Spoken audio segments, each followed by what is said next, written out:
Bukan urusan podcastnya, tapi keinginan untuk terbukanya ini dong maksudnya. Terbukanya itu kalau di Facebook sudah dari awal ya, itu yang tengah belumnya. Jadi setiap ada masalah, bahkan ada tokoh yang WA, ini pasien sudah diginikan nih, sudah digitukan, kok belum dia, jadi kita upload. Coba sampai ikut di Instagramnya atau di Facebooknya.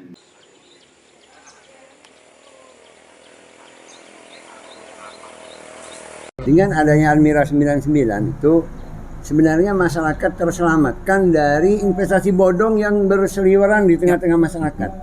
Seandainya masyarakat yang ikut investasi bodong itu semua di Almira 99 tentu akan selamat. Salah.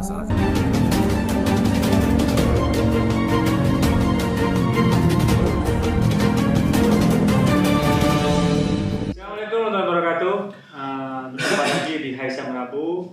Hari ini kita akan membahas isu yang terjadi di Samrabu. Jadi salah satunya banyak komplain-komplain dari masyarakat. Kita coba bedah di sini. Selamat datang Pak Aliman. Ya, makasih Pak Dok. Selaku pemilik media, jadi kali ini kita akan membahas isu-isu tentang yang menjadi viral. Nah, ada beberapa kasus di sini Pak Aliman. Yang pertama ada di media tentang miris pelayanan Samrabu, tentang waktu itu ada seorang pasien yang mau operasi urologi itu harus ke poli dulu. Kemudian dia komplain kenapa kok merasa diombang-ambingkan, itu yang pertama. Yang kedua yang baru-baru ini tentang adanya satu oknum dokter yang berjualan, bukan berjualan sebenarnya, menawarkan solusi layanan yang dia punya. Jadi sebenarnya Pak Aliman, karena kita ini layanan publik ya, jadi wajar lah untuk kita. Sebenarnya apa sih yang diinginkan oleh masyarakat terhadap pelayanan publik ini? Karena kita sudah berusaha untuk membuka akses selebar-lebarnya. Silakan Pak. Oke, makasih. Assalamualaikum warahmatullahi wabarakatuh.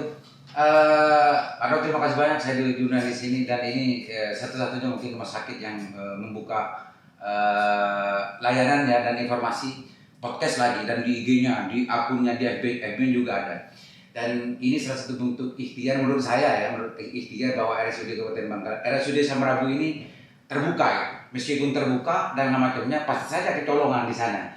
Apa yang terjadi kemarin dan lain-lain itu sebetulnya memang sering kita dengar Pak Dokter, kalau BPJS itu layanannya tidak sama dengan yang biasa umum, itu sering kita dengar dari orang-orang yang mengantar. Atau yang kedua yang viral kemarin itu cuma menurut saya apa yang kemarin saluran-saluran yang selama ini ada itu memang hanya akun. Mungkin banyak yang belum tahu, meskipun RSUD sudah mempersiapkan banyak saluran untuk keluhan dan sebagainya. Kita masuk podcast hari ini sangat luar biasa, saya apresiasi.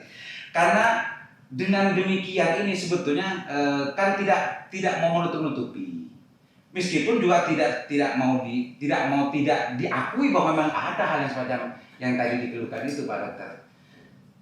Harapan publik menurut saya yang saya tangkap itu sebetulnya memang transparansi. Yang kedua memang saluran keluh kesah ini memang harus betul-betul diwadahi. Mungkin kenapa banyak orang yang hanya langsung upload di akun Facebooknya dan sebelum konfirmasi ke pihak terkait di sini, salah satu bentuk dari kegelisahan mereka, dan mungkin tidak tahu bahwa di RSUD ini ada saluran ada disiapkan saluran untuk menampung keluhan-keluhan itu mungkin Pak Dokter. Jadi makanya kita mengundang salah satu pemilik media ini harapannya untuk sosialisasi. Jadi di rumah sakit itu Pak Aliman, kita itu ada Facebook, ada IG, dan silakan berkomen di situ atau ke WA center kita. Itu kita akan tindak lanjuti. Bahkan mungkin ada masyarakat yang berkeluh kesah ingin diundang ke podcast. Mari kita undang. Jadi gini. Jadi ini kan ada Pak Aliman punya Jatim tuh. Silakan. Apa keluh kesahnya? Pak Aliman mungkin mau, karena gini, kalau saya jadi host itu kadang-kadang kan waktu. Mungkin Pak Aliman yang nge-hostnya kan, tapi catat pemirsa, ini minta depan publik ya. Oh iya, salah. Tetapi kita isunya adalah peningkatan kualitas pelayanan. Jadi tidak ada isu-isu politik, tidak ada. Semua di sini ansih pelayanan. Apa yang diinginkan masyarakat untuk meningkatkan pelayanan. Si Samrabu. Di Samrabu. Jadi gini, kadang-kadang gini Pak Liman, komunikasi yang nggak sama, anggapan masyarakat, BPJS begini. Kita kan ingin selalu berbenah. Saya nggak untuk kemungkinan mungkin ada kekurangan satu titik, kurang. Tapi proses untuk perbaikan ini kita dibantu gitu loh. Jadi gitu, makanya saya mengundang Pak Liman ini. Saya bertanya tadi kenapa apa sih yang diinginkan masyarakat? Tadi sudah dijawab oleh Pak Liman. Yang kedua Pak Liman, saya ingin bertanya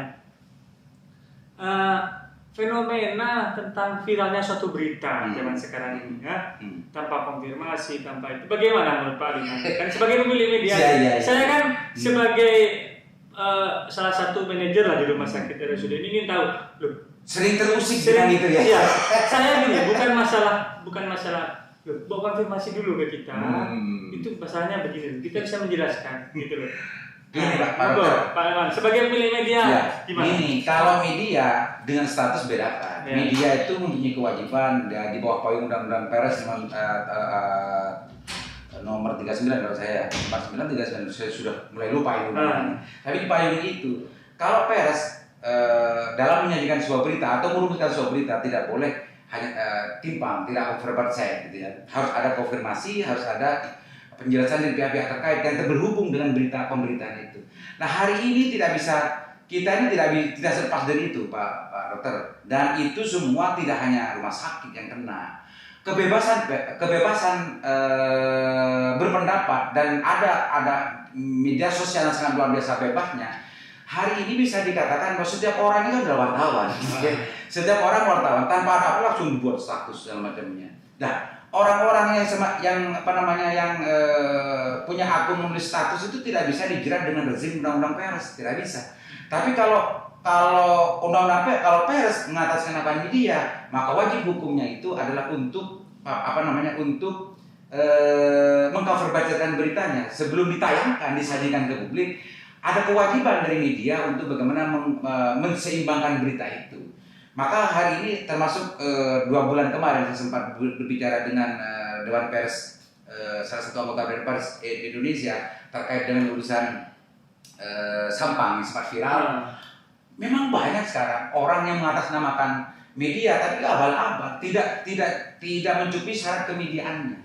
Hanya mempunyai akun atau semacam web gitu ya. Tanpa ada syarat-syarat lain yang sebetulnya termasuk wartawannya, apakah dia punya kompetensi tentang kewartawanan. Banyak sekarang yang justru mengaku wartawan, bahkan lebih heboh dari wartawan yang sebenarnya pakai rompi, pakai pakaian dan macamnya. Nah, hal itu sebetulnya yang harus juga dibantu juga media yang betul-betul media ya, untuk bagaimana tidak menyuburkan media-media grandong semacam ini. Dan media-media grandong ini justru jatuh atau tidak, yang saya saksikan memang sangat subur di Bangkalan khususnya, apalagi di daerah lain di Sumeneb sangat subur sekali. Karena ini sudon saya soal difasilitasi oleh pejabat publik. Justru kalau ada tamu wartawan semacam ini, pejabat publik itu langsung persiapan matanya dan lain-lain. Justru sebaliknya ke media-media yang benar gitu ya, justru sering abai. Itu Pak Dokter. Menurut saya itu yang penting. Ayo kita sering bantu untuk bagaimana agar yang dikeluhkan oleh Pak Dokter tadi itu juga bisa kita kikis sedikit demi sedikit dalam konteks media dan pers. Kalau dalam konteks status ini sudah di luar Pak. Jadi gini Pak Liman, saya sudah bisa menangkap. Kita kan sudah membuka nih ruang podcast ini. Saya itu kalau punya ide nih, kalau Pak Liman, menurut Pak Liman bagaimana? Jadi nanti kita para pengkritik, para yang nggak puas dengan layanan, itu kan harus kita pertemukan, kita undang ke sini. Tapi kan sepihak netral. Jadi kita semacam talk show begitu. Menurut Pak Liman bagaimana? Jadi talk show nanti ada ternyata mungkin Pak Liman di pihak netral. Nanti dari pihak pelayanan akan memberikan klarifikasi. Yang bertanya juga akan kita kasih wadah untuk semacam ILC tapi bab kesehatan gitu. Pelayanan kesehatan. Jadi saya fokus di situ. Jadi kadang-kadang gini, kadang-kadang dokter dengan teman-teman itu nggak sepaham. Jadi maunya medis begini, maunya. Nanti ya nggak harus saya sebenarnya sumber. Jadi nanti ini untuk yang pertama rencana saya akan ada Pak Aliman bersedia nggak untuk ini dulu? Oh, kalau saya selalu siap asalkan apa namanya tidak berunturan juga dengan waktu. Oh ya, oke. Nanti gini nih. Jadi nanti saya di sini jadi pihak netralnya. Kalau saya yang bertanya langsung kan nggak enak. Ya, dianggap pihak terkait. Pihak netral. Jadi saya tuh berpikir dan yang mau ngomong pun sultan nanti bagus. Ya. Ya kan. Memang harus saya gitu nanti. Nah, sampai nanti yang jadi pihak netral malelo apa kecopek gitu.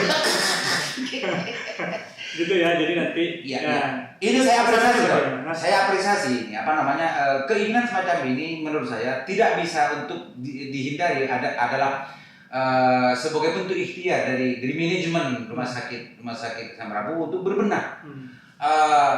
Saya akan ikut berteriak juga ketika justru ada upaya mau ditutupi. Nah, itu Pak diajak atau tidak pasti banyak orang yang berteriak. Justru model semacam ini adalah yang mestinya zaman digital hari ini memang seperti itu.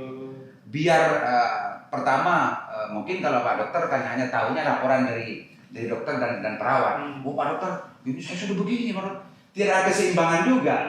Kalau media kan harus seimbang. Pak Wadir pun juga harus seimbang biar tidak hanya mendengarkan laporan dari dokter dan para medis yang ada di sini.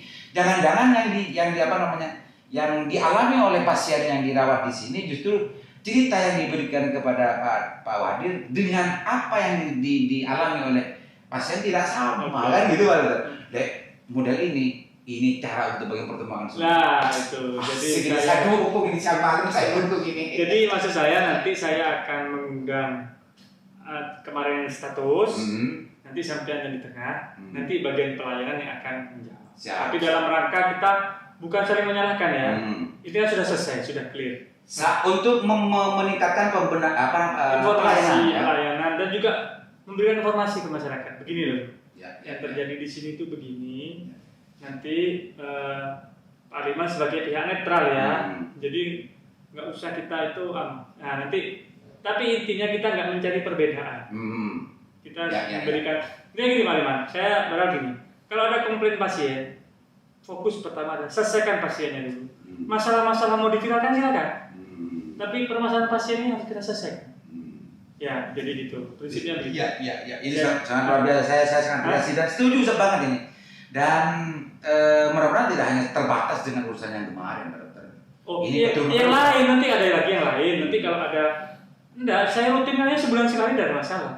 Jadi nggak harus ada masalah orang komplain. Orang kita, dengan saya mau posisikan sebagai pihak netral. Sebulan sekali ke sini, begitu loh kan? Jadi nanti kita, jangan ada tema apa nih?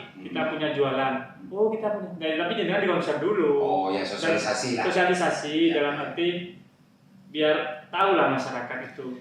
Gitu. Oke. Ini sangat luar biasa nih Mas. Dan ini satu-satunya yang saya lihat keterbukaan semacam ini yang terjadi. Kalau di rumah sakit yang lain bahkan swasta pun belum ada semacam ini. Dan ini dimulai oleh rumah sakit negeri namanya. Ini dimulai setelah Pak Dr. Farhan jadi wadir di sini. Mudah-mudahan ini terus berlanjut, tidak hanya latah hari ini aja ya. Doakan semua Pak Dr. Ini sebenarnya podcast sudah jalan, berapa bulan?